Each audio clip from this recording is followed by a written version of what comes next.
દરરોજ શું બનાવવું એ દુનિયાનો સૌથી અઘરો પ્રશ્ન છે, પણ મૂંઝવવાની જરૂર નથી. આપણે થોડું પ્લાનિંગ કરીએ તો રસોઈ સરળ બની શકે છે. તમારા માટે મેં એક સાપ્તાહિક મેનુ તૈયાર કર્યું છે, જે પૌષ્ટિક પણ છે અને ગુજરાતી સ્વાદ મુજબ પણ છે. અઠવાડિયાનું લંચ અને ડિનર પ્લાન. દિવસ: બપોરનું ભોજન, રાતનું ભોજન. સોમવાર: મગની દાળ ભાત, રોટલી અને ભીંડાનું શાક, વઘારેલી ખીચડી અને કઢી. મંગળવાર: રોટલી, મિક્સ કઠોળ, ચણા ચોળી અને છાશ. દૂધના મૂઠિયા અથવા થેપલા, બટાકાનું શાક. બુધવાર: દાળ ભાત, રોટલી અને ટીંડોળાનું શાક, ગરમા ગરમ ઢોકળાનું શાક અને રોટલી. ગુરુવાર: કઢી, ખીચડી, રોટલી અને ફુલાવર, બટાકાનું શાક, સેવ ટમાટાનું શાક અને પરોઠા. શુક્રવાર: વરિયાળીવાળા દાળ ભાત, રોટલી અને રીંગણાનું ભરથું, બાજરીનો રોટલો, ઓળો અથવા કઢી. શનિવાર: પુલાવ અને રાયતું, ભાખરી અને શાક અથવા ઢોસા, ઉત્તપા. રવિવાર: પૂરી, શાક અથવા દાળ ઢોકળી, પાવભાજી અથવા તમારી પસંદગીની કોઈ સ્પેશિયલ વાનગી. રસોઈને સરળ બનાવવાની રીત. કઠોળનું પ્લાનિંગ. અઠવાડિયામાં 2 વાર કઠોળ, મગ, ચણા, મઠ રાખવા, જે હેલ્ધી પણ છે અને શાકભાજી ખૂટી જાય ત્યારે કામ આવે છે. ગ્રેવી તૈયાર રાખવી.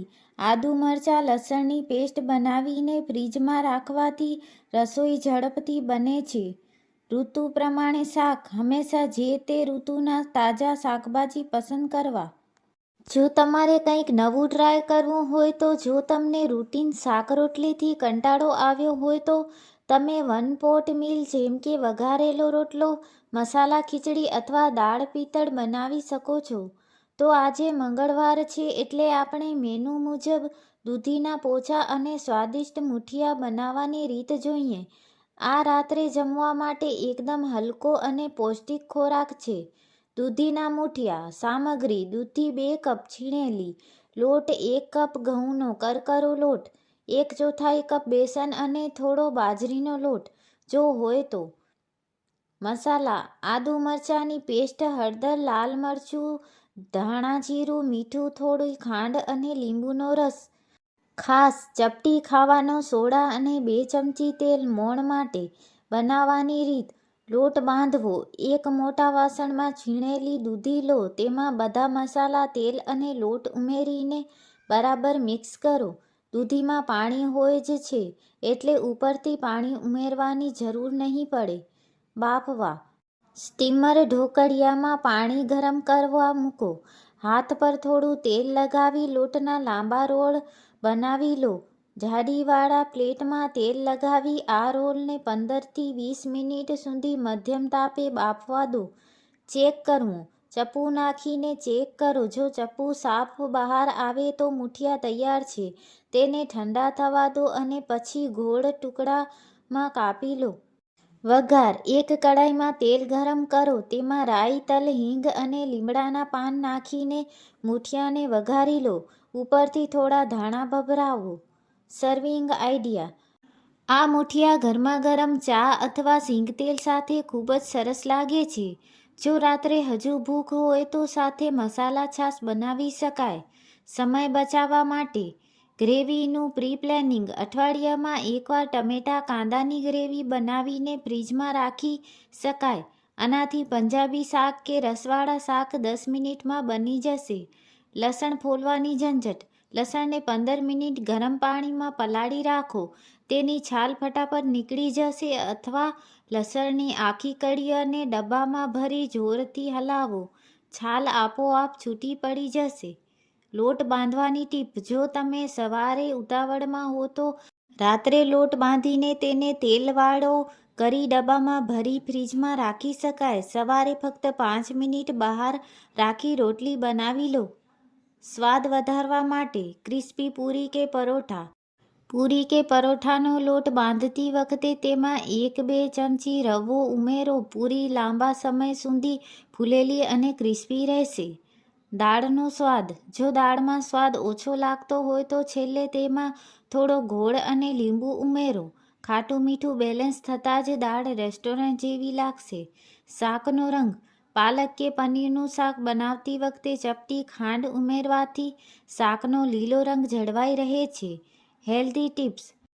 તેલનો વપરાશ. નોન સ્ટિકી પેનનો ઉપયોગ કરો જેથી તેલ ઓછું વપરાય. શાક વઘારતી વખતે જો તેલ ઓછું લાગે તો પાણીના થોડા છાંટા નાખો. શાક ચોટશે નહીં. દહીં જમાવવા માટે. જો દહીં જલ્દી જમાવવું હોય અને દૂધ ગરમ હોય તો તેમાં એક આખું લીલું મરચું દાંડી સાથે નાખી દો. દહીં જલ્દી જામી જશે. મીઠાનું પ્રમાણ. જો શાકમાં મીઠું વધી જાય તો તેમાં બાફેલા બટેકાનો ટુકડો અથવા લોટનો નાનો લુવો નાખી દો. તે વધારાનું મીઠું શોષી લેશે. આવતીકાલનું પ્લાનિંગ. કાલે બુધવાર છે તો તમે સવારે ચોળી બટાકાનું શાક અને રાત્રે હલકી ફૂલકી દાળ ઢોકળી બનાવી શકો છો. શું તમારે વઘારેલી ખીચડીને વધુ ટેસ્ટી બનાવવાની કોઈ સિક્રેટ રીત જાણવી છે?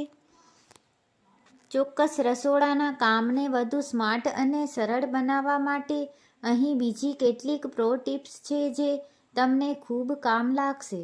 સ્ટોરેજ અને સાચવણી. લીલા ધાણા. કોથમીર. કોથમીરને લાંબો સમય તાજા રાખવા માટે તેને સાફ કરી એક એરટાઇટ ડબ્બામાં નીચે પેપર નેપકિન મૂકીને રાખો. આનાથી તે 15થી 10 દિવસ સુધી બગડશે નહીં. લીલા મરચાં. મરચાંની દાંડી તોડીને રાખવાથી તે જલ્દી સડતા નથી. લોટમાં જીવાત. ઘઉં કે બાજરીના લોટના ડબ્બામાં 2-3 સૂકા લીમડાના પાન અથવા લવિંગ નાખવાથી જીવાત પડતી નથી. રસોઈમાં મેજિક ટચ. પોચી પૂરી. પૂરીનો લોટ બાંધતી વખતે પાણીને બદલે જો થોડું દૂધ વાપરશો તો પૂરી લાંબો સમય પોચી રહેશે અને સફેદ દેખાશે. ચોખાના છૂટા દાણા. ભાત બનાવતી વખતે પાણીમાં 2-3 ટીપાં લીંબુનો રસ નાખવાથી ભાતના દાણા એકદમ સફેદ અને છૂટા બનશે.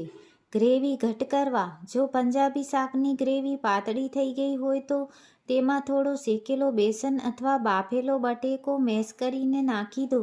સફાઈની સરળ રીતો. મિક્સરની સફાઈ. મિક્સરના જારમાં થોડું ગરમ પાણી અને લિક્વિડ સોપ નાખીને એકવાર ફેરવી લો. જાર અંદરથી એકદમ સાફ થઈ જશે. વાસણની વાસ. જો કોઈ વાસણમાંથી લસણ કે ડુંગળીની વાસ આવતી હોય તો તેમાં થોડો લીંબુનો છાલકો ઘસી લો અથવા થોડું બેકિંગ સોડા નાખી ધોઈ લો. નાસ્તા માટેના આઈડિયા. જો રાત્રે ભાત વધી ગયા હોય તો સવારે તેમાં દહીં, આદુ, મરચાં અને રવો નાખીને તેના ઇન્સ્ટન્ટ ઉત્તપા કે ઢોસા બનાવી શકાય. વધેલી રોટલીના નાના ટુકડા કરી વઘારીને રોટલીનો કૂસકો કે રોટલીના લાડુ બનાવી શકાય. હેલ્થ માટે ખાસ ટીપ. જમ્યા પછી તરત જ ખૂબ પાણી ન પીવું જોઈએ. જમ્યાના 45 મિનિટ પછી હૂંફાળું પાણી પીવું પાચન માટે શ્રેષ્ઠ છે.